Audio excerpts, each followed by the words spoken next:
Bienvenue au podcast Le Record. On classe les chansons d'album de la moins bonne à la meilleure, selon nous, bien sûr. Donc là, on a notre fameux classique Saint-Jean. Là. Donc, Bonne Saint-Jean? Ouais, Bonne Saint-Jean. Donc là, on est avant, si je me trompe pas. Là. Là, ben, le en ce moment, vendredi d'avant. Au moment de l'enregistrement, on est définitivement avant la Saint-Jean. Ouais, c'est ça, mais je veux dire, il est supposé sortir avant la Saint-Jean, si je me trompe pas. C'est celui-là, il y en a un qui sort avant, puis un qui sort Exact. après. Fait que celui-là, effectivement, il est supposé de sortir le week-end le 19, 20, 21. C'est ça, exact. Là. Donc, puis là, vous allez en avoir un autre après la Saint-Jean, donc on va vous le dire ça à la fin de l'épisode, ça va être quoi? Ouais, 2 artistes québécois. Ouais, exactement. Donc, c'est ton choix aujourd'hui. On commence avec mon choix. Ben, je pense que je peux pas vraiment choisir un plus gros. Un plus gros. Je peux choisir des classiques équivalents, mais disons que c'est un. C'est dans les plus gros noms au C'est Québec. dans les plus gros noms. Je vais avec l'album de Robert Charlebois et Louise Forestier, sorti en 1968. Qui est encore actif par miracle, je sais pas comment il fait. Là. Robert Charlebois, hein? Ouais. Ben oui. C'est pas de la musique, admettons, tu sais, comme Henri Salvador, je comprenais qu'il continue vraiment vieux parce que c'est pas.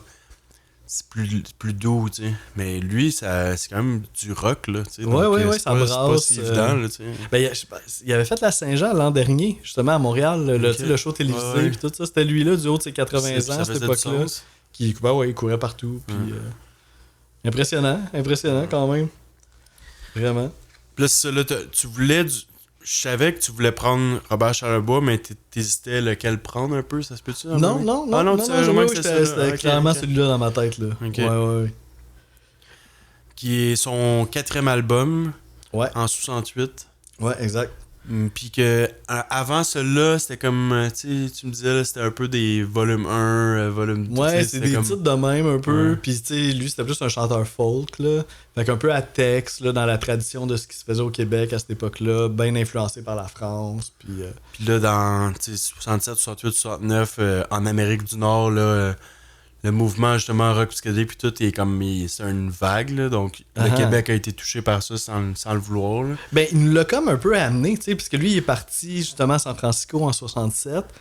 Puis là, il a fait un voyage, puis là, il a pogné Jefferson Airplane, Jimi Hendrix, puis là, il a fait « Hey, mes petites tunes, là, folk, là, fuck off, on n'est plus rendu là. » Fait que là, il est revenu au Québec en se disant « Ok, là, moi, j'amène cette Lui, il a amené vague-là ça, ici. Mais ça a inspiré une tonne d'artistes par après au Québec. Là, ben oui. Notamment, quelques années après, Jaune de Jean-Pierre Ferland, là, qui était influencé par cet album-là. Toutes les bands comme Harmonium, là, puis toutes les bands rock progressifs. Oui, ça a été je pense qu'on peut dire révolution, là. Une révolution musicale, en tout cas, là, au Québec. Puis je trouve ça tellement cool. Tu sais, parce que nous, depuis le début du podcast, là, on a fait comme quasiment 140 épisodes. On en a fait une couple d'albums de la belle époque psychédélique là, de ces années-là. Je les ai énumérés. Là. On a fait Strange Days de The Doors. On a fait Piper at the Gates of Dawn de Pink Floyd, qui est de l'autre bord de l'océan. Puis en restant de ce côté-là, il y a Revolver, Sgt. Pepper's des Beatles. 2 albums super importants pour le mouvement de musique psychédélique. Même Pet Sounds pourrait rentrer là-dedans. Velvet Underground et Nico. Fait que là, de voir que tout ce courant-là, on a un petit taste québécois de ça, tu sais, de la même il sort époque. du lot pas à peu près, là. Comme c'est une bébête, là, cet album-là. Là. Oui, ben oui, il y avait rien au Québec qui ressemblait à ça avant. Fait que je trouve ça tellement cool de pouvoir comme rejoindre cette tradition-là avec notre culture, tu sais. Parce que je trouve que c'est un album aussi bon que tous ceux que j'ai nommés, là, tu sais. Ouais, je suis d'accord. Ouais. Puis qu'il y a vraiment cet esprit-là, là, tu sais, Velvet Underground, quand on l'a fait, tu sais, cet esprit-là un peu sale. Un peu, oui, c'est même moi en tête. Ou genre de pas penser à de quoi qu'on a l'air, mettons. Ouais, c'est ça, Comme de suivre son instinct, puis de moins suivre que le courant. Ou de oser faire peur un peu, là, tu sais. Ouais, oser des choses. Puis on a fait partie de ça, nous autres, grâce à Robert Charlebois, puis ça, je trouve ça vraiment hot. Fait que je suis content de mon choix. Ça, l'époque hippie, un peu, c'est tout associé à ça, là. Ben oui, exact. Ouais. Ben la drogue, la rupture avec le passé. C'est ça, mais la drogue, on dirait que, ouais, c'est ça, on connaît beaucoup de choses de Robert Charlebois, mais on connaît pas nécessairement, tu sais, comme sa vie amoureuse, on n'entend jamais parler. Ouais, il y a des enfants, mais tu sais, c'est gardé quand même privé. Toutes les anecdotes, on dirait qu'on connaît pas beaucoup de choses. On dirait qu'on connaît plus la vie de de d'autres personnes, mais on dirait que lui, genre, justement, on sait pas à quel point la drogue est beaucoup associée à cette scène-là, mais il y a beaucoup de choses cachées. On sait... Ouais, écoute, j'ai pas l'impression que c'était... Ouais, qui est rentré dans le star system. Mais tu sais, genre les plumes, la traverse, c'est pas là-dedans non plus. C'est de l'alcool, mais pas comme n'importe quel gars de Montréal. Ouais, puis il a pas dû abuser. Ils ont pas dû abuser non plus autant qu'on peut le penser. Là. Ils sont tous à l'âge qu'ils sont rendus, puis les deux font encore des shows. C'est mon impression, justement. J'ai pas l'impression que la drogue est primordiale dans tous ces projets-là. Oh, ils font pas morts à 27 ans. C'était plus un mouvement artistique, comme globalement, là, que ce soit humour avec Yvon Deschamps, que ce soit théâtral, tout le théâtre dans cette année-là. Il y avait un gros...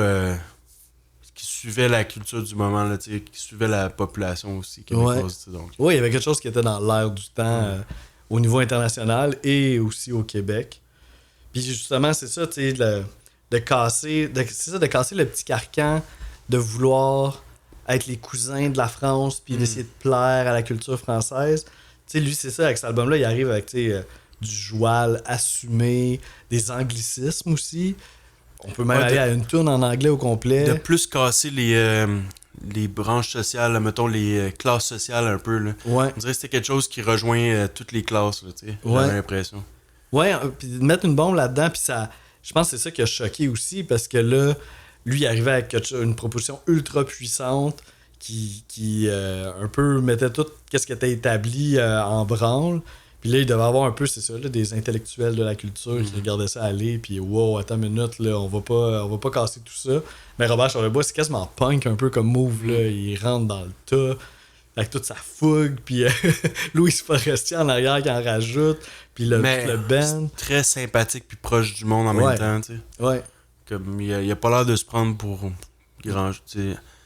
C'est la fameuse chanson ordinaire qui va venir plus tard dans sa carrière. Puis je l'ai rencontré une fois backstage, c'était une Saint-Jean, of course, au Centre de la Nature. Puis bref, je connaissais le directeur de la chorale de ce show-là. Fait qu'on a tous, avec mes amis, on a été backstage. Puis il y avait une couple d'artistes qui avaient performé, dont Robert Charlebois. Je n'aimerais pas le nom des autres parce que il y en a que j'ai trouvé vraiment snob, là. C'était épouvantable. Mais Robert Charlebois, il venait avec nous dire hey, salut. C'était quelle époque pour le fun? Ça doit être 2000. Mais c'était-tu des artistes de ces années-là ou des artistes plus vieux de l'époque de Robert Charlebois? C'était très varié. C'est ça, ces shows-là, c'est un ramassis d'artistes, là. Puis, mais Robert Charlebois, il venait donner la main, comparé à, tu sais, mettons, dans ces époques-là, Diane Dufresne, tu vois, moi, je la trouve zéro sympathique comparé à Robert Charlebois. Ah non, mais c'est ça, peut-être que... C'est ça, je dis pas que tout le monde à cette époque-là était sympathique, mais ce que tu disais un peu, c'est que il est proche du peuple, tout ça. Puis je trouve... En fait, ce que j'ai trouvé, c'est que le personnage qu'on voyait sur la scène, celui qui était backstage, c'était exactement le même gars. Il parlait de la même façon, il avait la même énergie, tandis que d'autres artistes, c'était vraiment pas ça, là, tu sais. C'est comme c'est le à soir ou en ce moment qu'on enregistre, c'est le au Franco, ils font un hommage au Dôme là, de Jean Leloup. Là. Ouais. C'est le genre de personne, j'ai l'impression qu'il joue pas de c'est comme il est spécial. Il est aussi spécial sur scène que pas sa scène. Ouais, j'ai déjà vu une couple de fois aussi Jean Leloup. Puis ouais, il a l'air aussi. Des fois il peut être mollo, mais il va quand même sortir des phrases que tu t'en attends pas, j'ai l'impression. Ouais, il est pas dans un genre de moi et les autres là. C'est pas comme un truc d'ego forcé, j'ai l'impression, c'est comme juste il aime ça être weird j'ai l'impression en général. Ouais. Là, ben il y a une authenticité, c'est ça. Puis je pense que c'est ça aussi qui touche aussi artistiquement là, leur authenticité, que soit Robert Charlebois, Plume Latraverse, Jean Leloup.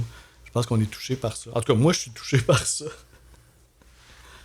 Puis là, dans ce projet-là, il y a Louise Forestier aussi, qu'on n'a pas beaucoup parlé. Ben oui, c'est un album de Robert Charlebois et Louise Forestier. Même si elle fait pas partie de toutes les chansons. Ouais, les 4 premières, c'est ça? C'est surtout ça, je pense. Hein? Ouais. Puis, à ce duo-là, on a aussi le Quatuor Jazz Libre du Québec qui mérite qu'on les mentionne. C'est vraiment cool le travail qu'ils ont fait au niveau des arrangements sur les tunes. Le petit côté, c'est ça, jazz aussi, qui est très nice là, dans cet album-là. Puis t'as un guitariste aussi qui fait pas partie de ce quatuor-là, mais qui fait partie de l'album. T'as-tu son nom? Ben, c'est un nom important. C'est Ben le oui, gars qui c'est était ça. avec Jean-Pierre Ferland, oui, là. c'est ça. Ben, c'est pour ça que je te demandais le nom, parce que d'après moi, c'est. Je vais chercher ça. Je veux pas dire un nom que ça sera pas ça, mais il est décédé il y a quelques années. Ça En 2021, je pense. Ouais, c'est ça. Puis qui avait été super important dans l'album Jaune. Puis, ben, je pense que justement, Jean-Pierre Ferland a été le chercher parce qu'il avait vu le travail qu'il avait fait avec Charlebois. Puis il était bien impressionné par ça. Donc, c'est Michel Robidoux après quelques minutes de recherche. Ben ouais, c'est ça. Puis, à un moment donné, dans une des chansons, à un moment donné, il dit Philippe, là, blablabla. Là. Ouais. Mais lui, il joue du violon, mais il fait pas partie du quatuor de Nouveau Jazz Libre non plus. OK. Donc, le quatuor, là, je vais le dire, là, Ouais, quatuor sont juste 4. C'est Yves Charbonneau à trompette, Jean Préfontaine au saxophone, Maurice Richard à basse électrique. Hey, ce prénom-là, là. Il dit dans l'engagement à Maurice Richard. Ouais. Puis Guy Touin à la batterie. Donc, Puis Michel Robidoux s'est occupé des arrangements aussi. Oh, une belle gang de musiciens, là. Puis ils ont une belle place en plus, là. Puis t'as André Perry à la réalisation qui était comme un gros nom à cette époque-là. Là, ben oui. Son studio dans ce temps-là, il était à Brossard, mais qu'éventuellement, il a déménagé son studio à Morin Heights. À Morin Heights, qui est devenu une place genre mythique là, avec Police. Mais ça me fait quand même rire que cet album-là a été enregistré à Brossard. Là. Aujourd'hui, les artistes qui enregistrent leur album à Brossard doivent plus en avoir une... doivent se compter ses mains, là, sur le doigt d'une main. Là. Puis c'est là aussi que Jaune a été enregistré. Fait qu'à la même place à Brossard. C'est ça, je regardais mes vieilles notes, parce qu'on a fait l'album Jaune, je pense qu'il y a 2 ans, pour la Saint-Jean. Puis c'est ça, enregistré au studio d'André Perry, juste avant qu'il soit à Morin Heights. Là. Fait que ça devait être à Brossard. Puis c'était le label Les 10 Gamma, que tu parlais de ces années-là, justement, Charlebois, puis tout, finalement, éventuellement, sont allés en France, puis tout, puis les 10 Gamma sont une des raisons primaires de ça, là, qu'ils essaient de pousser la culture québécoise ailleurs, dont l'Europe et la France. Là, ok, donc, nice. Oui, puis c'est tellement cool que, justement, Robert Charlebois, qui fait une cassure un peu avec la culture française au Québec, aille en France pour aller montrer sa musique. Puis c'est ça, il y a un fameux show mythique en 1969 à l'Olympia de Paris. Je pense qu'il faisait la première partie d'un autre artiste, plus conservateur un peu. Puis là, le bordel a pogné, là, parce que les Français étaient pas prêts là, à ce genre de cacophonie-là. Fait qu'ils se seront fait, il paraît qu'ils se sont fait huer là, à fond, puis que ça a viré vraiment en bordel. À un point que ce Robert Charlebois aurait commencé à pogner des morceaux du drum, pitché dans la foule. C'est français. Fait qu'on la rupture est pas juste artistique. Ça, eux, ils étaient habitués qu'on copie un peu leur folk, qu'on ait notre folk américain un peu, la Félix Leclerc puis des artistes de même. Ben oui, Félix Leclerc s'est fait connaître en France avant même donc, au Québec. Eux, c'est comme... c'était eux, qu'est-ce qu'ils étaient habitués qu'on leur offre comme matériel, puis là, ça, c'est comme... On est ailleurs. Il avait pas l'air d'être prêt pour ça, là. Genre, j'imagine qu'au Québec, ça devait être... Mais ça devait pas être si choquant, parce que c'est sûrement que... dans ces années-là, leur public à Robert Charlebois, c'était les jeunes dans le même âge que lui. Donc, ils devaient tous comme avancer en même temps, tu sais. C'était pas les gars, les messieurs de 50 ans qui allaient voir Robert Charlebois. C'était tous les jeunes de son même âge. C'est la vieille garde. Donc, les petits shows qu'ils devaient faire, ça devait tout être des jeunes qui étaient prêts à accueillir ça, tu sais. Ouais, c'est ça, moi aussi, contrairement en France, ils sont à l'Olympia par rapport, puis sûrement ils étaient pas conscients de ce qu'ils allaient voir. Là, non, je pense. Ils l'ont appris à leur dépens. Ben, c'est une autre entrevue célèbre, sûrement à la même époque, avec Pink Floyd puis Syd Barrett. Puis c'est comme un plus vieux monsieur qui les interviewe.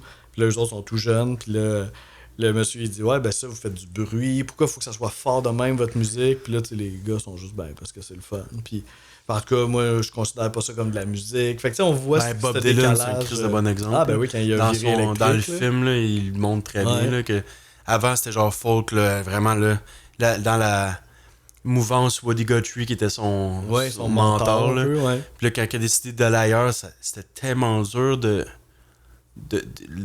tout le monde voulait l'empêcher, genre, d'aller essayer autre chose. Tu vois, il essaie de le convaincre. Il n'y a rien qui passait, là, puis lui, il tenait à garder son identité. Tu sais, on est dans ces années-là, encore une fois. toutes là. les mêmes années. Ça. Ouais, c'est vraiment... C'est malade, hein? C'est vraiment cool comme époque. Je trouve ça débile. 68-69, là, ça avait l'air vraiment weird. Là, comme... Il y a de quoi qui se passait, là. Puis à l'international, évidemment, dans monde la culture occidentale, là, ça vaut la peine de le spécifier. Tu sais, même occidental, si tu peux aller même jusqu'au Brésil, là. Oui, comme, ça ça aussi, il y a plein d'albums importants brésiliens. Là, oui, t'as raison. Oui, les années fin 60 au Brésil, là, t'as raison. Il n'y a pas de nom qui vient en tête, mais quand tu checkes les... J'en ai des un, fois, mais j'aime ça checker les classements là, de Gilberto, quelque chose. Ouais, t'as cette gang-là, mais t'en as un autre. Là. En tout cas, on s'étale. Mais quand je check les classements des meilleurs albums cette année-là, il y a beaucoup d'artistes latins aussi. Donc, c'est comme un mouvement...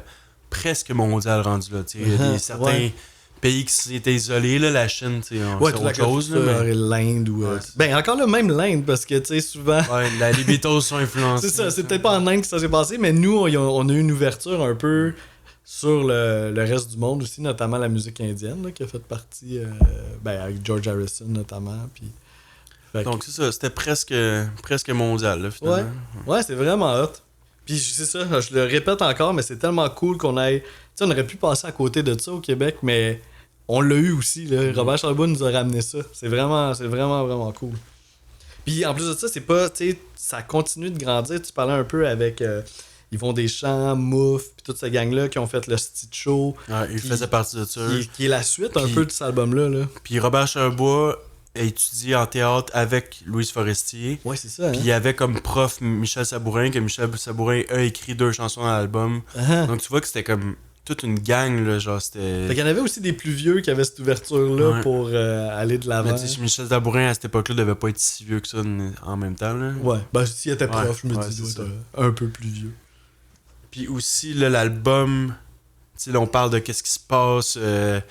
Europe, Amérique, pis tout, mais l'album est important par rapport à ça, qu'il parle beaucoup d'avions là, dans 3-4 chansons. Puis de découvrir le monde, là, donc une chanson qui parle de Londres, une chanson qui parle de la Californie. Lindbergh, c'est sur tout ce qui est l'avion, puis d'aller voir ailleurs, le voyage, les tapis turcs à mener, là, dans un des paroles. Donc, c'est comme, on dirait la possibilité, tranquillement, on se rend compte. L'ouverture sur le monde, là, ça va vite, là, tu sais. On est coupé, puis à un moment donné, tout d'un coup, bang, Chris, il y a d'autres mondes partout, là, ça c'est comme ça, il y a une espèce de révolution. On arrête de regarder juste la tout France. ouvrir, là, tu sais. Puis l'Internet, ça a été peut-être la 2e couche, là, mais là, ça a commencé comme les possibilités arrivaient, là, tu sais. C'est intéressant, ça aussi, je trouve, de s'ouvrir même à la culture anglophone.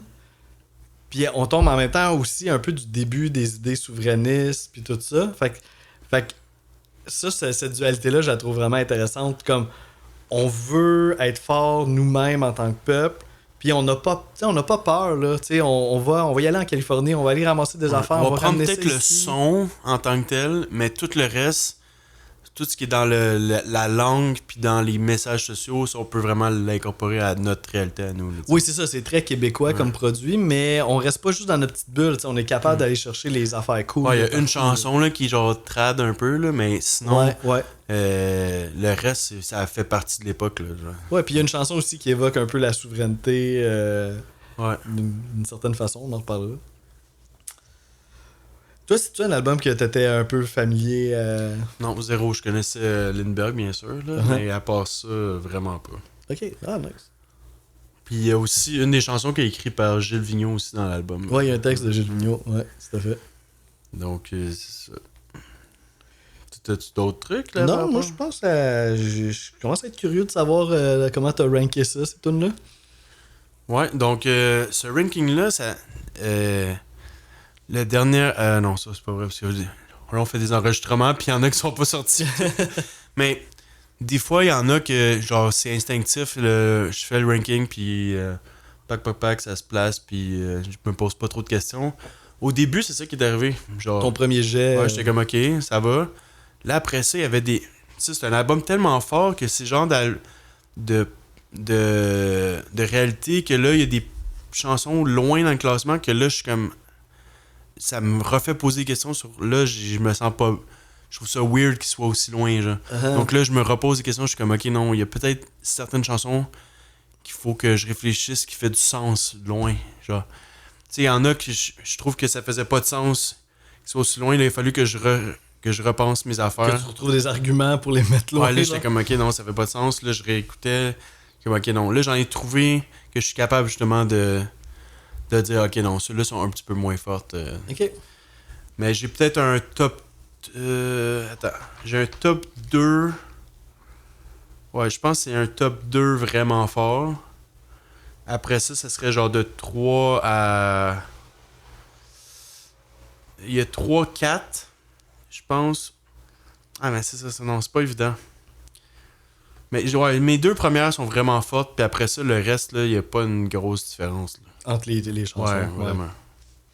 Ouais, c'est ça. Ça reste un album classique aussi, là, qui est comme pas mal bon du début à la fin. Moi, Puis aussi, il y a des parties des chansons qui sont, ouais. qui sont vraiment fortes, que des fois, j'ai de la misère à... Ça, c'est tough, hein. Quand, mettons, la chanson, c'est correct, mais il y a une partie que t'aimes vraiment beaucoup. Puis souvent, à la fin, ça virait fou, là. Genre, ouais. le 3/4 des chansons, là, là des fois, je trouve ça tough, là. C'est ça, moi, c'est un album que je connaissais quand même pas mal. Puis, j'ai fait un ranking avant même de recommencer à l'écouter, tu sais, juste de mémoire. Puis, en le réécoutant plus après, de façon mode podcast, finalement, j'ai fait 2-3 petits changements, mais c'est pas mal resté comme l'idée que j'avais, là. Fait que j'étais quand même content. Mais évidemment, faut que t'en sacrifies pour la dernière position, puis ça fait mal, là, parce que c'est sûr que c'est pas une chanson que t'aimes pas en dernière position, là. Mais bon, c'est nous-mêmes qui se sont infligés ce jeu. Tu sais, mais il y en a une, là, je vais pas te montrer la position, mais juste te montrer la quantité de fois que j'ai croché pour que les Oh chansons. my god, ok, ouais, je vois toutes les... on dirait un prisonnier qui compte les jours dans sa cellule, là. Donc ça a bougé pas mal, là, tu sais. Donc tu peux Est-ce partir qu'on se lance? ça. Ouais. Ok, parfait. Fait que c'est un top 9. On a 9 tunes sur l'album. Puis en dernière position, ben j'ai décidé d'y aller avec la 9e tune de l'album, le Closer, qui est Long Flight, qui est Une autre que j'ai eu de la misère à classer. Ouais, c'est sûr que c'était difficile un peu à classer. En la mettant dernière, je me suis un petit peu... ça m'a un peu aidé. Toi, tu parles à cause d'anglais ou... Pas nécessairement. Je pense que la raison principale pour laquelle je l'ai mis en dernier, c'est que je trouve que toutes les tunes de cet album-là ont quelque chose de vraiment marquant, puis peut-être un peu moins elle. Fait que c'est ça mon argument. Mais effectivement, elle est entièrement en anglais, cette chanson-là. C'est texte et musique de Robert Charlebois. C'est le Closer. Puis c'est une bonne tune, là. Il y a des super beaux moments. Je trouve que c'est un bon closer aussi au niveau des... notamment du texte. Parce que, comme tu disais un peu tantôt, le thème du voyage, de l'avion, tout ça, ça revient sur différentes tunes. Là, je pense à California, Lindbergh, qui sont dans les premières tunes un peu de l'album. Puis là, on arrive à la toute fin, puis là, on aborde encore, c'est ça, le voyage, le long flight. Fait que, tu sais, ça a vraiment quelque chose de Là, conclusif. c'est long flight parce que là, on est rendu l'autre bord de l'océan, donc... J'ai l'impression, tu sais, Californie, c'est peut-être le vol un peu plus court. J'ai l'impression long flight parce qu'il est à Londres au lieu d'être... Ah, ok. Je sais pas trop. Oui, oui. Puis, ben, un peu comme on disait tantôt aussi, je trouve ça cool qu'il ait fait une tune en anglais au complet. Tu sais, ça... Je trouve ça audacieux pour l'époque. Puis, si on se souvient bien, tu sais, dans Jaune, il y a une tune aussi, Jean-Pierre Ferland, il chante en anglais du début à la fin. Fait que je me demande si c'est pas influencé justement peut-être de Robert Charlebois, ça se pourrait très bien. Puis dans les deux cas, il chante bien en anglais. Tu sais, ça fonctionne. Tu sais, il y a un petit accent québécois, mais cool. Puis, fait que d'aller chanter en anglais assumé de même, là, je trouve que c'est hot. Puis à la toute fin, comme tu disais aussi tantôt, des fois il y a des fins de tune là, qui lèvent et tout ça. Fait que dans ça, c'en est une aussi. Là, à la fin, on sent une intensité là, qui remonte un peu. Puis ça finit en fade out. Fait que, au bout de la ligne, je trouve que ça conclut bien l'album, même si c'est peut-être la tune qui est moins marquante un peu. Moi, ma dernière que j'ai eu beaucoup de misère à choisir, ça va être Ex-Génération. Moi, c'est ma 8e, fait qu'on peut en parler. Ça va revenir de temps en temps, mais je trouve que sa voix me rappelle la voix de Dédé Fortin. Des intonations, là. C'est sûr qui est arrivé avant, là, mais j'ai l'impression que Dédé, c'est peut-être C'est sûr qu'il y a écouté du Robert Charlebois, là. Un des affaires que j'ai remarqué le plus dans cette chanson-là, qui est peut-être le thème ou le concept de base, là, ce serait des arrêts là, à travers la chanson. Le Ben arrête puis il repart, le Ben arrête puis il repart. Où il y a des éléments qui arrêtent puis qui repartent. Puis où il y a juste un sax qui reste puis les autres arrêtent, ou des trucs de même. Qui joue un peu avec certains mots. Quand il dit certains mots, le Ben arrête de jouer. Il y a une petite vibe genre country folk pour les instruments. Puis là, c'est tout autour du thème de l'œuf, là, mais c'est comme vraiment... En général, les textes sont quand même très absurdes, surréalistes, poétiques. Là, donc c'est ça fait nice partie, quand même. Ouais. Qu'il ait osé faire des textes comme ça à l'époque, je sais que c'était tous des textes bien écrits. Il fait une tourne sur un œuf qu'on comprend pas trop. Mais la vibe est crissement sympathique, là, c'est le fun à écouter. Bon, il y a des bouts que ça parle d'un peu loterie, là, justement, comme à la poule aux œufs d'or, là, un peu. Ça existait-tu, ça? Ouais, je pense pas, là. Chris, ça n'a pas de sens. Certains paragraphes, on dirait qu'ils ont l'air d'être plus profonds, genre de vouloir passer un message un peu plus profond, mais je suis pas trop sûr de tout comprendre la signification. Des fois, je me demande si l'œuf, ça signifierait pas de tomber enceinte, genre. Ben moi... Puis là, des fois, il parle d'un gars, il est passé... moi, j'ai l'impression que c'est comme un peu... Ça parlerait des hommes qui se déresponsabilisent puis qui mettent enceinte certaines femmes puis qui s'en vont, genre. Puis à la fin, ça dit l'œuf s'appelle 29. Mais je sais pas qu'est-ce que ça veut dire. Ça rime. Peut-être qu'il y a 29 ans, je sais pas trop. Ben moi, c'est ça, j'ai vu l'œuf un peu comme... Ben c'est ça, là, tu lis le texte la première fois pis t'es quand ok, what the fuck, l'œuf, là. Mais après ça, je l'ai vu un peu comme un symbole un peu de cette nouvelle génération-là là, qui vont apporter une nouvelle vague de changement puis une rupture avec ce qu'il y avait avant. Fait que l'œuf, c'est comme on lance l'œuf, puis là, l'œuf va ouvrir, puis on s'en va vers d'autres choses. Ouais, tu vois, il y en a plein. J'ai l'impression que tu pourrais avoir 3-4 autres interprétations de ça. Ouais, peut-être. Mais tu sais, dans le titre, c'est Egg Génération. Fait que je me disais, ok, c'est peut-être une façon de nommer cette génération-là, là, un peu audacieuse, qui vont péter tout, puis vont sortir de leur œuf, puis tout va être possible, parce que c'est ça, dans la façon qu'il parle des œufs dans le tune, c'est complètement pété, là. Fait que, en tout cas, je trouvais qu'il pouvait avoir de ça. Puis c'est dit avec tellement de confiance. Tu sais, Charlebois, il rentre dans le tas, là. Tu sais, il parle d'un texte de même, puis super assumé. À la fin, il crie, là, littéralement, puis on parle d'eux. Fait que... c'est une des raisons pourquoi je la trouvais tough à classer, c'est qu'il y a plein d'éléments que j'adorais, puis là, j'étais comme... Ouais. Ben, tu vois, moi aussi, il est 8e, là. C'est un album très fort, là, vraiment. Ouais. Ouais, pis ça, c'est ça. C'est Marcel Sabourin, ça l'a aussi. Sur une musique de Robert Charlebois. Fait que toi, ta 8e. Ma 8e, ça va être Dolores, qui est une chanson principalement... Tu vois, je disais le concept de l'autre, c'est que le Ben arrête de jouer puis repart. Ben ça serait de nommer des choses, genre.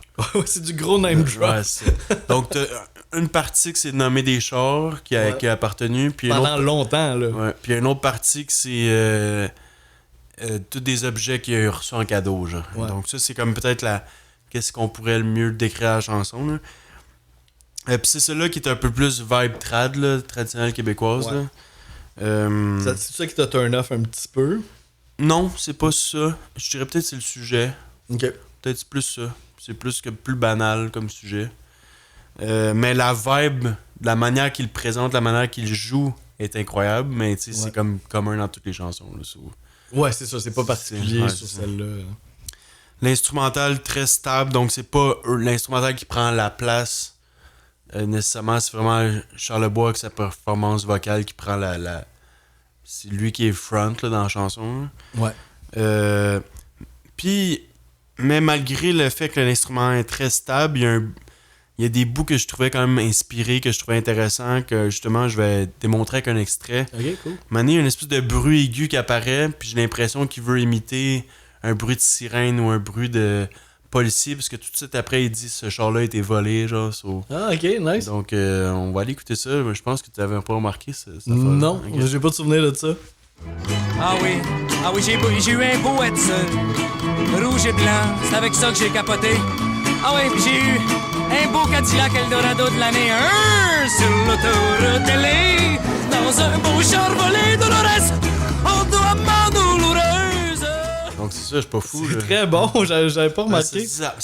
Ça prend du temps, c'est comme un silement là, un peu là. Ouais. Ça dure longtemps, là. Puis la manée, comme un char qui passe vite sur ta rue là. Ben tu sais, un Puis moment là, donné, ouais, puis genre 2 secondes après, il dit dans un char volé. Tu sais. ouais, c'est ça. C'est dure tellement longtemps qu'au début, on se dit, c'est comme une alarme de police. Mais finalement, après un certain temps, tu te dis, c'est peut-être pas ça. Ça dure tellement longtemps, mais là, quand ça retombe, là, on reconnaît la sirène. Puis en plus de ça fit avec le changement de section. Ouais, là, puis comme il parle aussi de capoter, ou genre de. Je me demande si c'est pas faire des tonneaux, genre. Ouais, capoter, c'est ça. Ouais, Ouais, c'est ça. Ouais.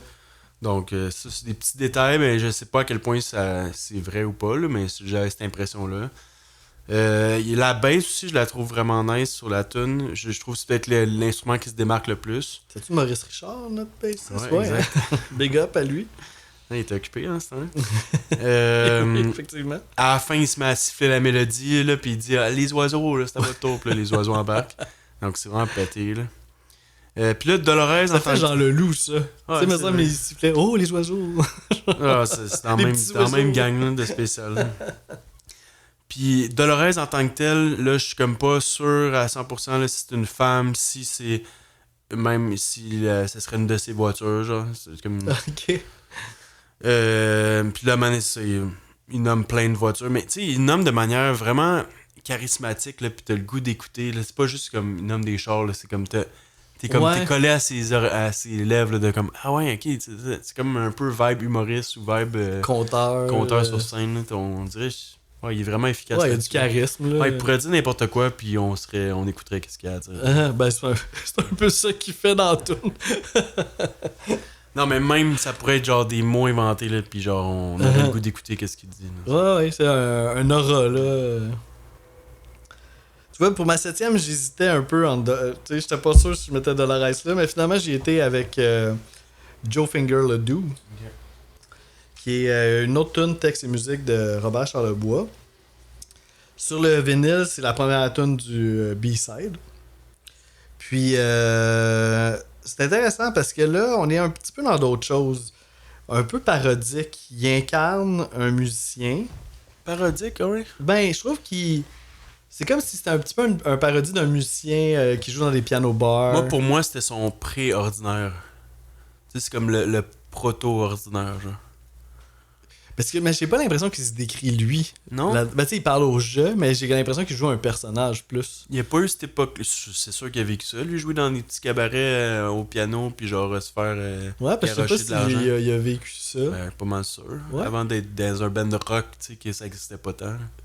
Ben, tu sais, il y a une grande période de chansonnier à texte. Moi, je pense que ce serait. C'est peut-être cette ça période-là qui parlerait. Parce que, tu sais, là, on décrit comme c'est ça, un musicien ça, dans des genres de bars qui joue de la musique un peu cheesy, là, I Remember You, puis le monde qui l'écoute à peine, puis du monde sous qui vont taper des notes en arrière de son dos, puis un peu cette réalité-là. Mais qui a l'air de bien gagner sa vie, là, tu sais. Ben, c'est comme les deux phases, là. Il y a comme le côté négatif et positif d'être dans ce milieu-là, là.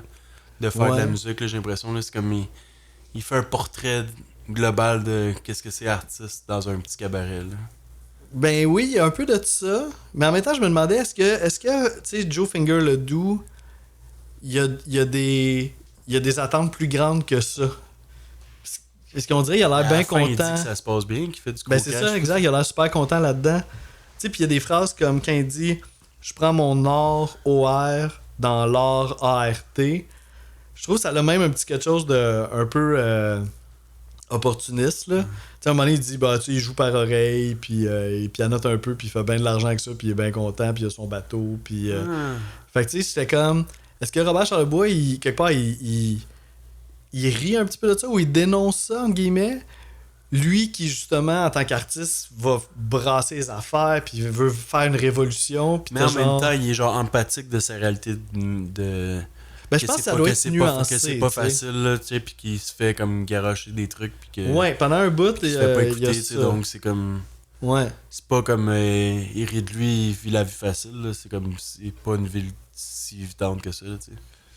Ouais, mais d'après moi, il doit avoir... J'ai l'impression qu'il parle aussi de que la clientèle ou le public ils prennent ça à la légère un peu la vie d'artiste, puis genre ils respectent pas leur travail aussi là. Ouais, ça a pas l'air d'être un contexte de travail respectueux, mais est-ce que c'est ça? Est-ce que lui, c'est ça qu'il recherche, genre notre Joe Finger le doux? En tout cas, bref, ça... C'est pas un bar ou pas à cette l'autre. discussion-là, hein, mais moi non. Moi, je m'attendais pas à ça. Je pensais pas que c'était qu'on irait... Parce que moi, je pense à l'époque, cette tune-là, je le voyais peut-être un peu plus comme tu disais, genre la réalité dure d'un musicien. Mais là, avec du recul, puis là, j'ai relu plus le texte aujourd'hui, puis j'étais comme, ben, il a l'air heureux, Joe Ledoux, là, il fait de l'argent, puis il a pas l'air de ça vouloir pousser ses affaires-là plus qu'il faut. Ben, pousser son art plus qu'il faut.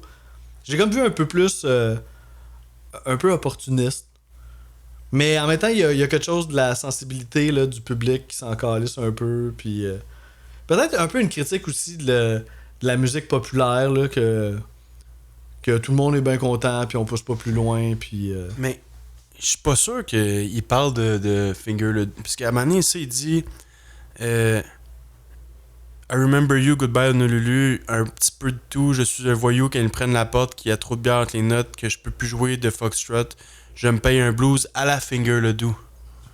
Bon, c'est comme presque son mentor ou genre un gars qui est avec lui. Ben moi je l'ai vu comme là, quand les gens sont partis, ben là il peut faire un peu plus à lui-même, il peut être sa plus façon à lui. En tout cas, moi je l'ai vu de même, mais... C'est quand même intéressant. Mon Dieu, hein? Puis à ce bout-là, en plus, le bout que tu viens de parler... Tu vois, mais là, de la manière qu'on l'a interprété, ça a joué beaucoup sur notre ranking, j'ai l'impression. Je sais pas si tu comprends ce que je veux dire. Là, toi, ton interprétation a fait que ça l'a fait reculer un peu. Non? Ben, je pense parce que ça a été un personnage antipathique et tout. Non, je pense que c'est juste la toune en général que... Okay. Ben, je la trouve vraiment cool, là, puis j'aime ça l'écouter, mais il n'y a pas la folie des autres, puis... C'est sûr qu'il parle de blues. Non, mais il y a une toune blues que j'ai pas nommée encore, by the way, just saying. Vous irez écouter le premier épisode de la saison si vous voulez comprendre ce qui se passe en ce moment. Mais c'est ça, quand tu parlais, là, je fais ça à la Finger le doux, puis là, ça part. Ouais, ça va jazz. plus vite, ouais. Hey, c'est hot, là, puis là, je trouve que ça paraît que c'est des vrais musiciens de jazz, là, qui, tu sais, c'est pas genre des musiciens qui font, on va faire un peu comme si on faisait du jazz. C'est clairement la tune qui sont le plus mis en valeur. Ouais, là, ça tourne en jazz, puis là, t'es comme, ok, ça, c'est le real deal, là, le piano, là, il est vraiment hot. Ben, même le début de la tune, c'est plus jazz que blues pour moi. Oui, c'est plus jazzy. La tune au complet est en mode jazz. Ouais. Mais il y en a un jazz plus cabaret, easy jazz, easy listening jazz. Ouais, easy, ouais. Puis là, après ça, ça vire plus jazz 68. Ouais, non, ce petit bout-là, ça reste low, là. C'est pas du full jazz. Mais tu vois que les gars, ils ont des skills, qui font ça dans la vie, là. C'est surtout ça que je voulais dire. Peut-être même un petit peu plus que... C'était quasiment un peu trop bon pour que ça soit Joe Finger le doux, on dirait. Mais tu sais, je trouve ça dommage parce qu'il dit jouer du blues à Joe Finger le doux, mais il n'y a pas tant de blues dans cette chanson-là. Non, c'est ça, c'est pas une tune blues. Ça, je trouve ça bizarre qu'il ait dit ça dans les paroles. Mais... Ouais. Ouais, c'est blues je gosse un peu. Blues avec le dos large, là. Ouais. Fait que toi, ça serait quoi ta 7e? 7e, une autre que j'ai eu bien de la misère à classer, mais ça va être La Marche du Président. Okay. Qui est la 2e, c'est elle qui est écrite par Gilles Vigneault, c'est ça? Ouais, exact. Un texte de Gilles Vigneault. Donc, vibe un peu contine, je sais pas si t'es d'accord avec moi. Ouais, tout à fait. Un petit peu plus prog que la première chanson, je trouvais. Il essaye bien des affaires dans cette chanson-là, ce qui est le fun. Chante beaucoup plus lent aussi. Nice évolution de la chanson qui vire un peu plus fou là, vers la fin. Là. Les paroles très surréalistes, là, même là, c'est là qu'on peut encore parler d'interprétation à l'infini là-dessus. Là. Donc, il parle beaucoup d'enfants. Là. À un moment donné, à force de lire les paroles, j'ai peut-être saisi qu'il y a un des enfants qui est un peu plus le bully, là, qui se prend le président du quartier, là, qui ferait le bully des autres enfants. Là. Moi, c'est le même, je l'ai vu. Là. Puis, à un moment donné, il parle derrière chez nous, il y a un étang, puis ça rappelle la chanson V'là le bon vent, qui est une comptine. Donc, tu sais, tout est dans tout un peu. Là, donc, le concept comptine, ils vont le chercher un peu partout. Là, donc, c'est c'est bon, mais je trouve que c'est peut-être la chanson qui fait. Moi, je trouvais que ça faisait plus Jean-Pierre. Moi, je l'aurais vu plus Jean-Pierre Ferland faire cette chanson-là que Robert Charbois. Donc, je dirais, je trouvais peut-être que c'était celle-là qui fitait le moins dans le concept de l'album en général. Ok, mais elle a pas été dernière quand même. Non, elle n'a pas été dernière parce que je trouve que côté composition, c'est vraiment. C'est différent, puis c'est intéressant, c'est le fun à écouter quand même. Ok, cool. Moi, ma 6e, c'est une que tu as nommée tantôt, qui est Dolores. Puis, c'est ça, on a déjà dit pas mal d'affaires là-dessus. Ça commence un peu avec ça, un reel de violon, là, quelque chose de plus traditionnel un peu. Puis c'est quand même un peu faux. Tu sais, il est pas parfait, là, tu sais. Puis ça m'a fait penser un peu à Velvet Underground, là, justement, des fois avec le violon, là, un peu faux. Eux, ils ont puis... poussé ça à un autre niveau, là. Eux, c'était dans le noisy solide, là. Ouais, mais je sais pas, il y a eu comme un petit quelque chose qui m'a fait penser à ça, de c'est faux, puis on s'en calisse, dans le fond, là. Puis, c'est ça, comme tu disais, il y a le name drop de Marc Dechar. Mais c'est faux, on s'en calisse un peu parce que je pense que quand même les violonistes dans les petits villages un peu partout au Québec, je pense pas que c'était le but de sonner genre orchestral. Ouais, c'est ça, donc c'est représentatif. Hommage à qu'est-ce que c'est la réalité du trad au Québec. Bon là, point, donc, oui. c'était plus dans l'action puis dans l'énergie que dans la pureté du son. Là, c'est sûr. Ouais, puis c'est cool d'avoir gardé ça tel quel. Puis c'est comme tu disais, il nomme des marques de char pendant vraiment longtemps. Après ça, il nomme des cadeaux là, qu'il a reçus. Puis dans les refrains, là, il parle d'une certaine Dolores, mais on comprend pas trop. C'est une fréquentation, une groupie peut-être. Quand je dis c'est peut-être une voiture. Là, c'est peut-être une voiture. Mais tu sais, tout ça, j'ai vu tout ça un peu comme une critique de la célébrité. Tu sais, tu deviens célèbre, puis là, tu sais, la vie de jet set, tu t'achètes des chars, tu sais même plus ce que t'as, puis après ça, tu reçois des cadeaux, tu sais, tout le monde veut te donner un cadeau, puis c'est célèbre. Puis Dolores, ben, ça représente peut-être justement ton succès avec les filles, mais tu sais, tu t'en fous un peu. Mais tu vois, si j'avais poussé plus dans cette direction-là, avec un message un peu plus derrière, peut-être j'aurais voulu la monter une petite affaire de plus. Mm-hmm. On dirait, là, j'avais de la misère à m'accrocher au sujet, là, donc... Ouais. En tout cas, moi, je l'ai vu de mal. Il le dit pas explicitement, mais on dirait que j'ai vu ça un peu derrière le texte. Puis... Mais je peux comprendre, c'est ça. Elle a comme un petit côté, des fois, qui nous refroidit un peu à cause de son côté trad. Tu sais, moi, en tout cas, ça l'avait fait ça un peu. Mais après ça, à part, puis finalement, tu sais, on se laisse entraîner, puis genre, c'est fucking bon. Puis, tu sais, au bout de la ligne, ça dérange plus après une couple de secondes, là. Puis, ben, j'ai fait un petit shout-out à son bout qui siffle à la fin, là. Oh, des petits oiseaux! Tu vois qu'il se prend pas trop au sérieux, puis c'est vraiment rafraîchissant, là. Fait que ta 6e. Ma 6e, c'est ta dernière, qui est Long Flight. Ok. Long Flight, à un moment donné, même je l'avais mis encore plus haute, puis parce que je trouvais... C'est pas la composition la plus intéressante, comme tu dis, c'est un peu plus comme flat, là. Contrairement, il est moins sauté que les autres, là. Ouais. Mais c'est un closer pour moi parfait. Puis c'est la moins populaire. Puis ça, je suis quand même surpris. Sur Spotify, maintenant. Ouais. Mais je suis surpris, mais en même temps, après les avoir toutes écoutées, faut qu'il y en ait une de moins populaire, puis je peux comprendre, parce que justement, elle est moins comme sautée, là. Mm-hmm. Mais je trouve qu'elle est plus... dans la vague rock psychédélique, je trouve qu'elle est plus hypnotisante. Mettons, t'embarques, là, puis... Ouais. Ça serait peut-être elle que tu fermes le plus les yeux ou que t'embarques le plus. Ouais, plus dans l'instrumental qui est mis de l'avant. Le fait qu'il parle en anglais, il est peut-être moins à l'aise d'essayer des trucs théâtrales, puis genre... Puis il s'en tient plus. Ouais, là, il est plus comme chant normal, là, tu sais. Ok, ouais. Je trouvais que le drummer aussi est plus mis en valeur dans cette chanson-là. Il a fait des belles passes. Il se gâte un peu plus. Puis ça serait le side B de Lindbergh en single. Ah, ok. Ouais. Ok, je savais pas. Donc ils fit beaucoup ensemble, les deux qui parlent d'avion puis de trucs ouais, de même. vraiment. Sinon, il parle de son séjour à Londres, il parle des Beatles dans les textes. Mais j'ai eu beaucoup de misère à comprendre les textes, comme dans la majorité des chansons. Mais je sentais que le texte était quand même un peu plus triste. Tu sais, il dit « Ah, le monde à Piccadilly, qui est comme le Times Square de Londres. » Là. Il dit « Le monde chante plus, le monde ne rit plus. » Donc, je sais pas trop. Ouais. Tu sais, peut-être 68, les Beatles, c'est encore au top, mais peut-être qu'il y a des événements qui font que ça commence à accrocher. Je sais pas, j'essaie de comprendre pourquoi pourquoi il est plus négatif ou triste dans les paroles. Là, Ouais, parce qu'il y a un petit côté triste quand même qu'on n'a pas dans l'album, puis ça finit un petit peu sur une note. Donc plus, ça, j'essaie de suivre pourquoi à Londres, qu'est-ce qui s'est passé pour que... Ouais, t'as des infos là, qu'on sait pas. Top 5. Ouais, là le top 5. On en a beaucoup de communes. Oui, c'est ça, hein, il nous en reste pas mal. Fait que je vais avec une qu'on n'a pas nommée encore.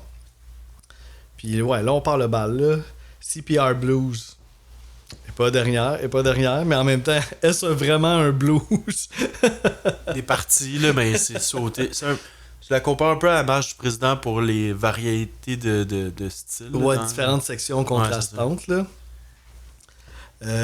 C'est la dernière chanson du side A. Puis CPR, ça fait directement référence au Canadian Pacific Railway, qui est le Canadien Pacifique, là, la compagnie. Je pensais que c'était CPR, c'est le... les cours de Croix-Rouge. Oui, c'est vrai, c'est CPR aussi, hein. T'as raison. Mais là, en tout cas, j'ai lu que ça faisait référence à ça, parce que dans le sens que, tu sais, le blues, ça parle souvent des trains et tout ça.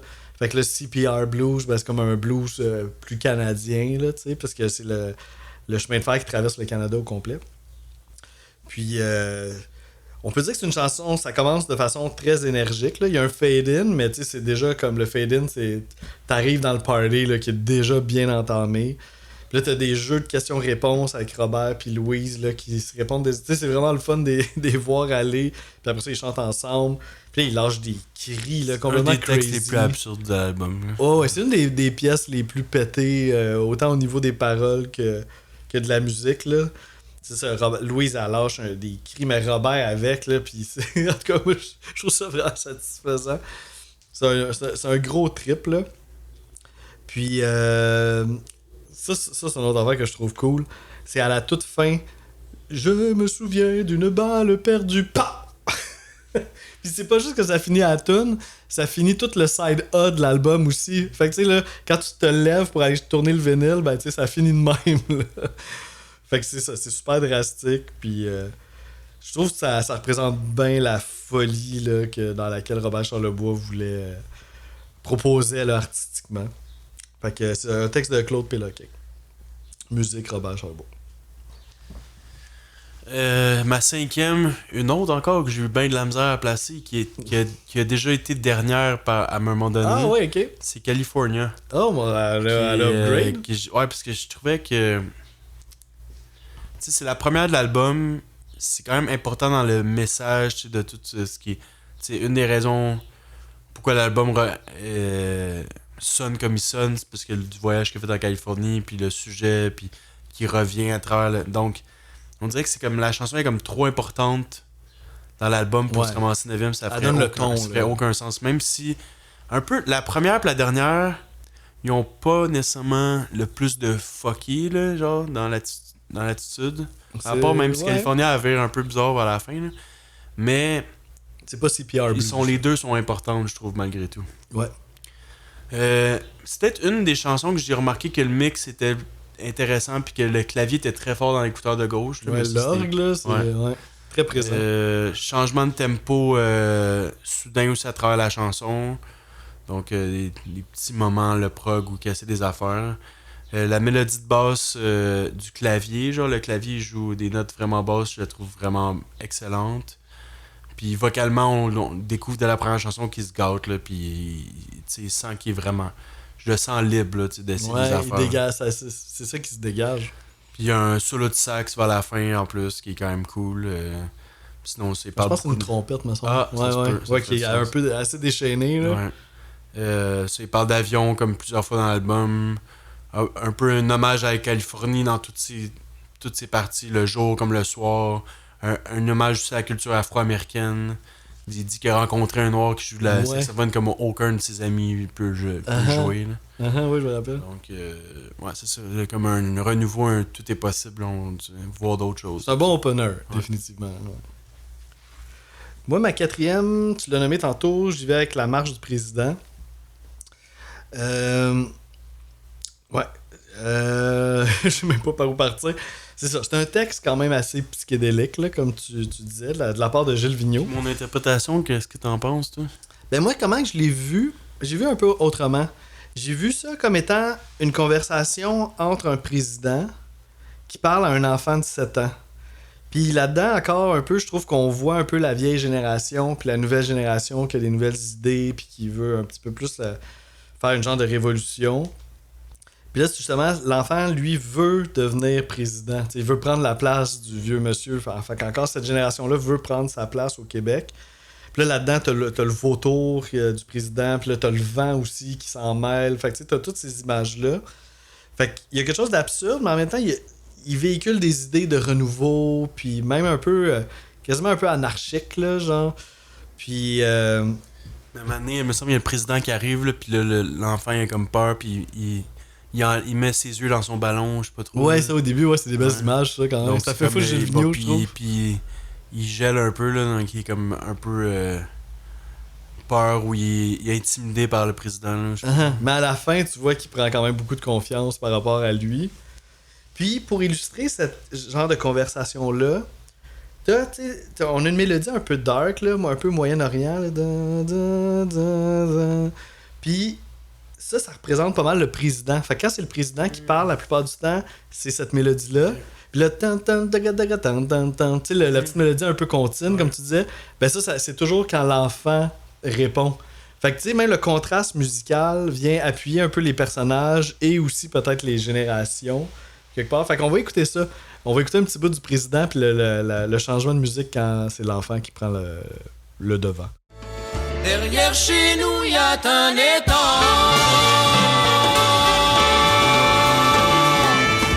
Le président s'en va tuer le temps avec son grand vautour d'argent qui voit tout venir du haut du vent. L'enfant voit venir le président. Il remet ses yeux dans son ballon, fait semblant de trouver le temps long. Fait que c'est ça, je voulais démontrer un peu le contraste musical aussi là, entre les deux personnages principaux de l'histoire.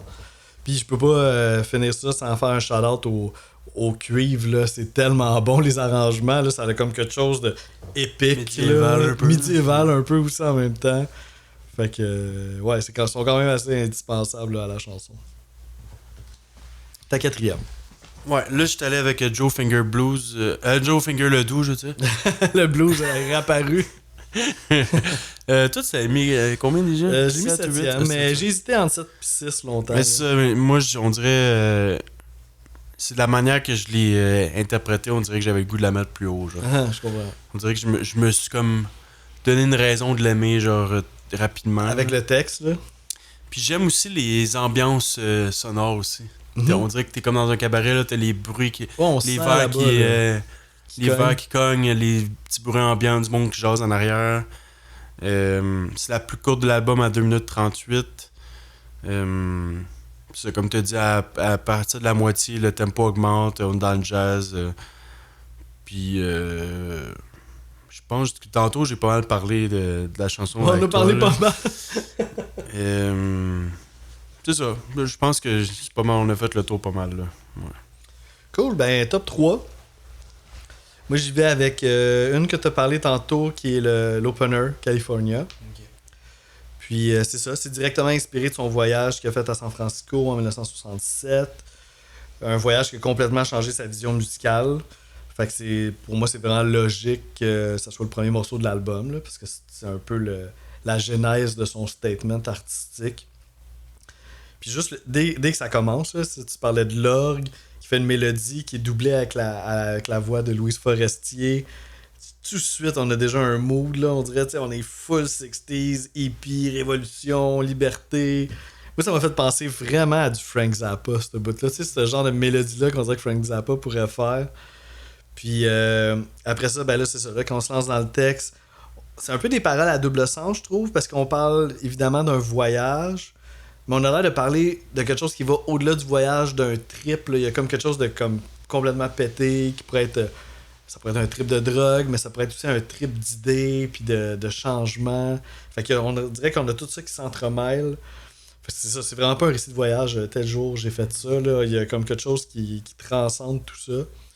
Puis encore, ça fait deux shout-outs de suite, là, mais les arrangements de cuivre là, qui sont vraiment sick.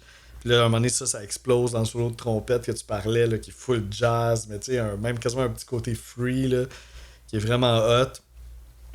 Ma seule, peut-être, légère critique que je ferais, mais qui suis-je pour faire une critique à cet album-là, là? À la fin de la tune, on s'en va vers une finale vraiment grandiose avec les brass. Puis là, c'est comme, oh my god, c'est épique. Puis là, à un moment donné, ça fade out. Puis là, t'es comme... mais dans le fade out, on entend cette finale-là finir. Fait là, t'es comme, mais pourquoi il y a un fade out? Genre, il aurait dû la laisser puis que ça finisse. Je sais pas, peut-être, à moins qu'il y ait eu peut-être un problème dans l'enregistrement puis ils ont voulu cacher quelque chose en faisant un fade out. Mais il y a comme aucune raison que ça fade out à ce moment-là parce que c'est tellement huge. Puis c'est pas comme si ça continuait puis un fade out. Là, on entend que ça se termine. En tout cas, petit bémol. Top 3. Moi, ça va être CPR Blues. Yeah. Je me suis rendu compte. J'aime la folie de cette chanson-là. Ouais, là. c'est malade. Vraiment, on dirait que là, il s'est vraiment gâté. Là. Puis je trouve que à partir de là, à partir de la 4e, là, on tombe plus dans la vibe du peuple. Là, on se rapproche. Là, on est dans le bar, on est dans la rue avec le monde. Là, ouais, t'as raison. même de la manière qu'il parle, c'est moins radio. Là. C'est vraiment... all-in, on essaie des affaires avec le vrai monde. Là. Puis là, t'as Louise qui se met à crier. Puis là, t'as des vibes. Après ça vire valse là, un peu. Là. Ouais, t'as un goût vraiment plus doux. Là, Ouais, c'est ça. Ouais. Je trouvais que c'était en mode valse un peu. Ça se peut, je me rappelle pas, c'est en 3 temps. Puis c'est le genre de chanson qui devait être fucking nice en show, j'ai l'impression. Ouais, mais hein. Puis la connexion entre les musiciens aussi avait l'air vraiment ça coche de comme. C'est pas une chanson de jam, mais t'as quand même l'impression que tout le monde s'écoute, là, pis ça paraît que c'est un quatuor qui sont habitués de jouer ensemble, pis d'improviser, pis de s'amuser, là. Je pense c'est quelque chose de spécial qui se passe. Les paroles, dans les paroles les plus absurdes de l'album, là, ça vire dans tous les sens, là. Pis... C'est pas rien. Quoi? La tune qui a les paroles les plus absurdes de l'album, quand tout est quand même... Ben, c'est pas tout absurde Non, plus, c'est pas là, tout absurde, mais il y a différents niveaux, là. Il y a différents niveaux. Puis là, je voulais démontrer aussi la manière de performer le texte aussi. Je trouve que c'est désinvolté. Il y a assez des affaires. Puis vers 1 minute, il y a comme un paragraphe. Puis il joue beaucoup avec les mots. Puis tout, donc on va aller écouter ça. C'est vraiment le fun. Comment que ça s'amuse. Mais je m'en fous. Je m'en arc-bout. Les crapets soleil. Jamais de pareil. La terre catapulte et on est resté planté à la regarder passer.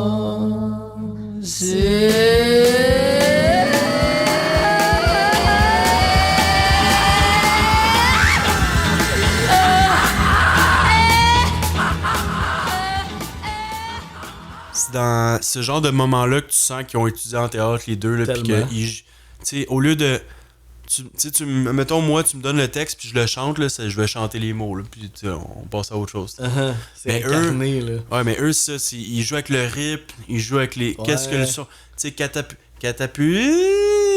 tu sais comme il fait le phrasé, qu'est-ce que le mot veut dire puis tout, puis c'est vraiment ça fait la différence là, quand tu joues de même avec les mots, là, donc pis l'auditeur sait pas à quoi s'attendre, genre, il est souvent surpris, pis c'est vraiment le fun. Là. Oui. Puis pour revenir un petit peu à ce qu'on disait avant, là, c'est bel et bien une valse. Il y a aucun doute. Là. Ça peut pas être plus ça. Très cool le lien avec le théâtre aussi, je trouve. Là. Je trouve que ça amène c'est right on. Là. Je pense qu'on a les deux mêmes tunes pour le top 2. Ouais, exact. Pas, ouais. Mais là, j'ai beaucoup hésité de qui que j'allais mettre l'emporter. première, ouais. Mais ouais, ça, je vais voir qu'est-ce que tout. Fait que, je suis content. En tout cas, je suis content que ce soit ces deux tunes-là pour toi aussi. Moi, j'ai. Mon numéro 2, là, j'ai tellement trippé cette tune-là. Là. C'est Engagement. Ouais, moi aussi, puis j'ai failli la mettre première parce que pour moi, là, on parlera pas de Lindbergh tout de suite, mais on dirait que c'est trop gros, puis c'est comme. Quand Lindbergh joue, j'ai le goût de chanter tout de suite, c'est comme facile. Mon père l'adorait, puis quand elle jouait, il la chantait, puis tout. Donc, c'est comme trop ancré, genre, moi. Ouais. Mais elle, côté, genre, quelque chose d'unique, là, c'est un peu un CPR blues, mais comme une coche de plus, là. Ouais. Donc, moi, c'est le genre de chanson que j'adore, là. Comme... Ouais, avec. Puis tu peux pas faire un album juste avec ça. Ça en prend juste... Tu peux pas en faire 4-5, là, tu sais. Ouais, C'est comme tu peux juste en avoir une ou deux, peut-être 3 max dans un album, des tunes de même, là, tu sais. C'est comme un... C'est une autre affaire, une autre chanson en show qui doit être comme fucky, là. Puis Ben, c'est jamais qui doit être jamais pareil. C'est une chanson qui a inspiré le style show. Tu sais, ce genre de bordel-là qui se passe dans la chanson. Fait que je sais que ça a été comme un point d'inspiration pour faire un show aussi bordélique, là, tu sais. Tu sens que ça a été enregistré live, pas une tonne de take, là. J'ai pas l'impression. Ouais, puis moi, qu'est-ce qui me fascine, là, c'est que, genre, c'est tellement... On a tellement l'impression qu'il fait juste comme improviser les paroles puis tout ça. Puis dans CPR Blues aussi, j'ai ce feeling-là. Mais dans les deux cas, les paroles se répètent. Fait qu'à un moment donné, ils répètent les mêmes paroles. Fait que là, t'es comme, OK. Fait que, et où la ligne entre c'est improvisé puis la ligne entre c'est calculé? Puis tu sais, c'est sûr qu'il y a quand même de l'improvisation là-dedans, mais en tout cas, ça, je trouvais c'est quelque chose qui m'a fasciné là, dans ces deux chansons-là. Puis t'as-tu une petite interprétation par rapport au concept un peu de la chanson? Oui, total, ouais. Ben toi aussi? Ben, il y a clairement un côté clérical, de religieux, là, j'ai l'impression. Puis j'avais l'impression qu'il faisait le clash entre le monde de l'église. Parce que tu sais, c'est dans ces années-là là, que comme on commence à vouloir crisser l'église dehors un peu. Là. Ouais. Donc là, c'est un peu un clash entre le monde de l'église puis le vrai peuple. Puis là, genre, un peu le clash entre les deux, j'ai l'impression. Oui, parce que la tune est basée sur deux sections. De la première section qu'on entend tout de suite au début, là, qui est très... Avec de l'orgue un peu, tu te sens dans une église. Ben oui, c'est ça. Ben, j'aime ta lecture, puis aussi on pourrait le voir un peu par rapport à la chanson québécoise, tu sais, quelque chose de bien écrit, tu sais, qui est la très manière qu'il chante, là, c'est... genre sa diction, là, c'est il prononce chaque exact. mot là, c'est comme, exagéré, comme là. un prêtre, je trouvais même. Ouais. Là, C'est ça, c'est coincé. Puis ça pourrait faire référence, c'est ça, après, à l'église, à la chanson un peu pincée d'avant. Puis là, après ça, ben, tu sais, t'as l'antithèse totale avec une autre section à l'autre complètement extrême. déchaînée.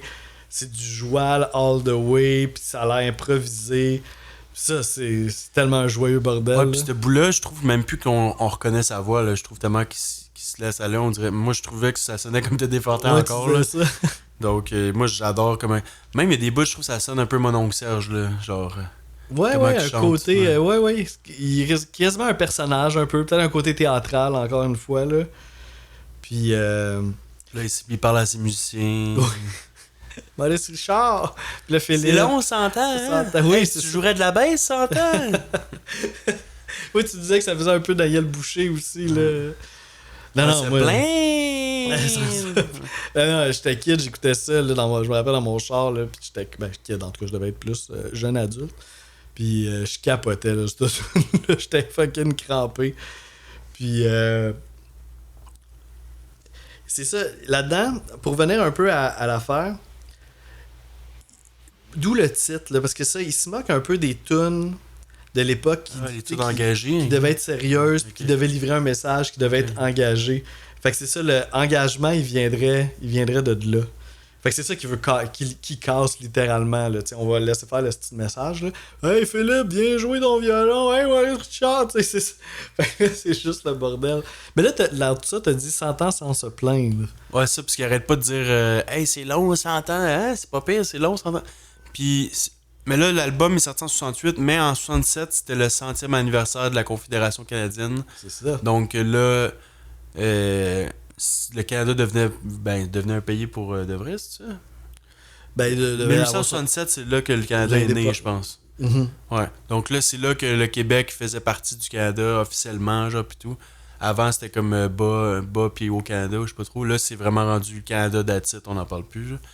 Donc là, c'est là encore plus le choc de comme, ok, là, on est pogné là-dedans, puis là, on doit vivre avec les conséquences, puis avec tous ces mouvements-là, indépendantistes et tout. Donc, Ben, on sent qu'on s'en va vers ça, là, qu'on est là-dedans même. Puis on en parlait un petit peu au début du podcast, là, la petite allusion souverainiste, là, c'était à ça que je pensais, en fait. Ça, puis c'est la plus longue à 7 minutes 17, là. C'est vraiment en mode jam, là. Ouais, full jam.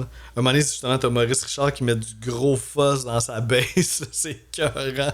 T'es comme, yeah, man, c'est trop hot. Une bass en bâton de hockey. Comment? Une bass en bâton de hockey. C'est ça, exact, avec une corde. Ah non, c'est vraiment satisfaisant, ce tune-là. Ah, je suis content que tu l'aies full aimé. Ouais, pour moi, c'était comme facile, là. Il y en avait beaucoup que tu vois, c'est pour ça que je te dis mon top 2 était comme inébranlable, là. Ouais. Le reste, Ah, c'est vrai que tu disais ça, ouais. le reste, ça pouvait bouger énormément, là, mais Ça, c'était là, comme ok, dès la là. première écoute, j'étais comme, ok, ça c'est haut, là. Fuck yeah. Puis la première, là, on n'a pas pris de risque, là, on est allé Ouais, safe. mais c'est comme tu disais, c'est quand même indétrônable, là, genre.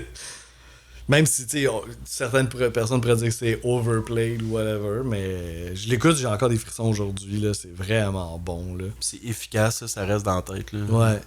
Puis ça reste, tu sais, on parle de Lindbergh, bien entendu, là, puis même souvent, on peut lire, tu sais, l'album, c'est Robert Charlebois et Louise Forestier, mais des fois, on va nommer cet album-là comme étant Lindbergh, Ouais. là, ouais. Puis une tune qui a été composée en une seule nuit à Montréal. Je pense que c'est un peu un exercice de style. Claude Péloquin, c'est ça? Ouais, exact. Il se donnait un peu comme 15 minutes pour faire un texte. Tu sais, quelque chose de bien spontané, mais ça a laissé un immense classique. Il y a beaucoup de chus puis de joual québécois. Là. Ouais. Ben, pendant qu'on parle de ça, justement, moi, quand j'étais au secondaire, il y avait un professeur qui nous avait parlé de cet album-là. Puis il nous avait raconté justement que lui il avait le vinyle quand il était plus jeune. Puis quand il a ramené ça à la maison, ben il faisait jouer la tune. Puis ses parents ils ont entendu, là, ils ont entendu le joual, ils ont entendu tout ça, là, les chus. Puis il paraît que ça les a vraiment, vraiment choqués. Puis là, un moment donné, plus loin dans la tune, ben là, Charlebois il dit une crise de chute. Puis là, t'as Louise Forestier qui cresse. Puis à ce moment-là, les parents de ce professeur-là auraient pris le vinyle puis l'auraient cassé sur la table. C'était comme, il n'y aura pas de ça chez nous, genre. Puis le professeur nous disait que, ben c'est ça, des parents qui veulent que leur enfant parle bien, tout ça. Puis là, déjà, c'est ça, c'est full joual. Puis après ça, en plus, il sacre. Puis il nous avait dit, puis c'est pas juste qu'il sacre, c'est une femme qui sacre en plus, t'sais. Fait qu'il y a comme un autre layer, puis ça c'était le layer de là, on le casse à la table. C'est une des raisons, je pense, pourquoi c'est devenu aussi populaire, c'est que ça représentait le monde qui l'écoute, genre, comme ça représentait le monde qui vivait à Montréal, puis c'était pas, je suis pas comme, moi je suis dans une autre classe, puis vous allez écouter de quoi, puis vous allez me voir, vous allez me regarder de haut, puis c'est tout, là, tu sais. Ouais. Mais là, s'il parlait à ce monde-là, tu sais... C'est challengeant, sûrement pour la classe un peu éduquée, mettons, là, tu sais, On a perdu le contrôle. On a perdu le contrôle, tu sais. Mais c'est une réalité qui, comme tu dis, qui est là, tu sais, puis c'est juste qu'ils n'ont pas les moyens de se rendre là, puis ça prenait comme peut-être un de la gang des éduqués qui aille amener ça. Puis quand tu réussis à joindre le vrai monde, entre guillemets, c'est bien plus puissant que genre les intellectuels ou quoi que ce soit. Le mouvement est bien plus rapide, bien plus comme dur à genre plus instable ou genre c'est comme ouais. Si ça choquait le monde plus émotionnel. à ce point-là, c'est qu'ils voyaient tout le potentiel que cette affaire-là avait aussi quelque part. T'sais. C'était pas insignifiant, là, c'était magistral. Fait qu'on va aller l'écouter, là, ces fameux Chris-là qui choquaient autant dit dans la bouche d'une femme en 1968. J'ai fait une crise de chute en parachute et j'ai retrouvé ma Sophie. Elle était dans mon lit avec mon meilleur ami et surtout mon pot de biscuits que j'avais ramassé. Puis j'adore, c'est ça, elle dit sous plein de déclinaisons. Au départ, elle crie Chris! Mais après ça, Chris. Puis à un certain point, on dirait une petite fille qui veut choquer ses parents. Chris, tu vas-tu me chicaner? Tu vas-tu me dire qu'il faut que j'aille dans ma chambre? T'sais, un petit côté challengeant. D'où probablement son background de comédienne aussi. Là. Fait que ça c'était choquant à l'époque, puis c'est encore super satisfaisant de l'entendre aujourd'hui, je trouve. Très très cool, Louise Forestier, en tout cas. Puis même le début, j'avais oublié que au début de la chanson, ça part pas tout de suite. Là. Il y a une espèce de. Ouais, c'est long quand même. Trop psychédélique, là, genre qui est le fun. Là. Ouais. Ouais, c'est ça. Il y a de l'humour comme d'habitude. Puis ouais, ça, je te demandais, il parle souvent de Sophie là, à travers la chanson. Ouais. Je sais aucune idée. On sait pas trop c'est qui Sophie. Donc ça, j'ai essayé de trouver un peu, mais sa vie privée est quand même bien, Ouais. bien cachée. Elle est bien privée. Ouais. Exactement. Puis c'est Claude Péloquin qui fait les paroles, fait que cette Sophie-là, en tout cas, on sait pas trop. Puis, ben aussi, tu sais, le pouvoir d'une bonne mélodie. Tu sais, je pense que c'est un classique, évidemment, pour tout le contexte social, puis toutes les barrières que ça casse, mais on a une belle run d'accords, une super mélodie qui est touchante. Je trouvais qu'elle filait presque closer comme chanson, on dirait une espèce de mélancolie. Ouais, c'est vrai, ouais, il y a comme un petit quelque chose de mélancolique dedans, ouais. Mais peut-être que c'était trop fort pour mettre à la fin, là. Ouais. Des belles envolées musicales aussi, là. Des bouts, ça lève, là, avec les brasses, puis... Puis les refrains sont tellement faciles à chanter, comme tu peux Ouais. pas t'empêcher de les chanter à chaque fois. Là. Ouais, c'est bon en Chris. Cool, ben, alright, ben on a fait le tour. Ouais, t'as fait tout un choix. Là. Ah, je suis content, Ouais, full vraiment. content.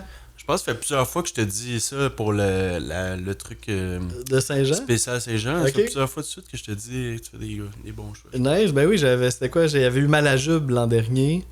Puis l'autre année avant, c'était Robert Jean, ben c'est ça, ouais. Jean-Pierre Ferland.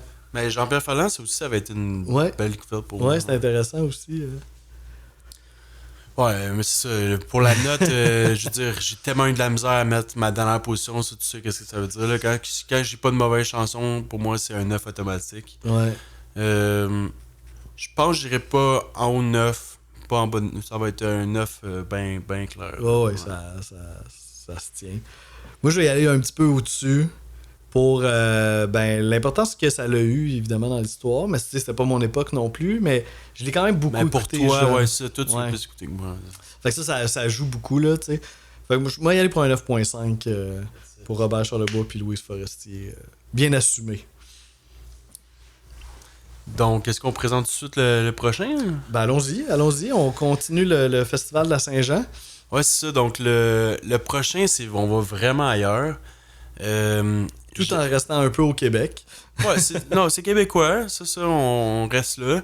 J'avais déjà choisi un album anglophone québécois, mais fait par des francophones. Bon, il y a plusieurs niveaux. C'était Là. Gore Guts, là, Ouais, qui exact. était une gang de Les gars de Sherbrooke Sherbrooke, qui ouais, faisait ça. du death metal extrême. Là, je prends un autre album québécois, un album qui est devenu international, puis même que le band encore est encore international, qui est le band Chroméo, qui est un duo de Montréal, dont un arabe et un juif, Ouais.